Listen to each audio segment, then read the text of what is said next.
मी महेंद्र रामदास दोरगे, बांडगाव. तर साधारण आता एकंदरीत हे राजकारणाचे सगळे दिवस चालू आहेत, वारे वाहतात हे सगळे, बाकी इलेक्शनचे ह्याचे.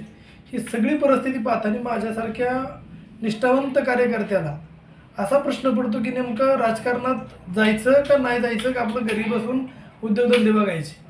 ह्याचं कारण असं आहे की आज इतके मोठे नेते म्हणजे राष्ट्रीय पातळीवरचे समजा जर नानांचं एवढं मोठं काम आहे, बाकीच्या गोष्टी सगळ्या, आज त्या माणसाचं तिकीट जर 10 मिनटं आधी फॉर्म भरायला जायच्या 10 मिनटं आधी कापलं जातं, ए बी फॉर्म मिळत नाही आहे. आणि जो व्यक्ती तालुक्यातला जरी असेल तरी तो माणूस सदस्य नाही, अशा व्यक्तीला ए बी फॉर्म दिला जातो. म्हणजे सर्वसाधारण माणसाचे तर काय हाल होईल असा माझ्यासारख्या एक कार्यकर्त्याला प्रश्न पडतो आहे आज. आणि एकंदरीत हे सगळं राजकारण पाहताना असं झालं आहे की जर भाजपला लोकांनी म्हणजे लोक वोटिंगला जरी नाहीत ना आली तरी भाजप निवडून येईल, अशी आज सगळीकडे परिस्थिती झालेली आहे. लोकांचा रोष, लोकांचे मतप्रवाह एकीकडे आहे आणि वोटिंगचा रिझल्ट पाहिला तर एकीकडे आहे.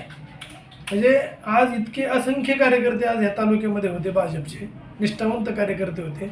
आज ॲक्च्युली तुम्हाला सांगतो इकडं म्हणजे यवत असेल, कासुर्डी असेल, भरतगाव असेल, खामगाव असेल, खाली इकडं पूर्व पट्टा जर म्हणलं दौंड, राजेगाव, खडकी, देऊळगाव, पारगाव, वरवण, पाटस, असंख्य प्रत्येक गावामध्ये 80, 85, 83 गावांमध्ये प्रत्येक गावामध्ये भाजपचा निष्ठावंत कार्यकर्ता आहे.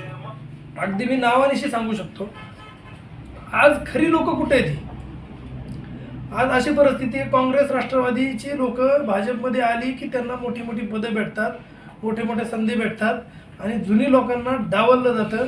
आज हा सगळ्यात मोठा रोष आहे आणि ह्याची कुठं ना कुठं तरी ह्या तालुक्याला इथं असणाऱ्या नेतृत्वाला किंमत मोजावी लागणार आहे एक ना एक दिवस.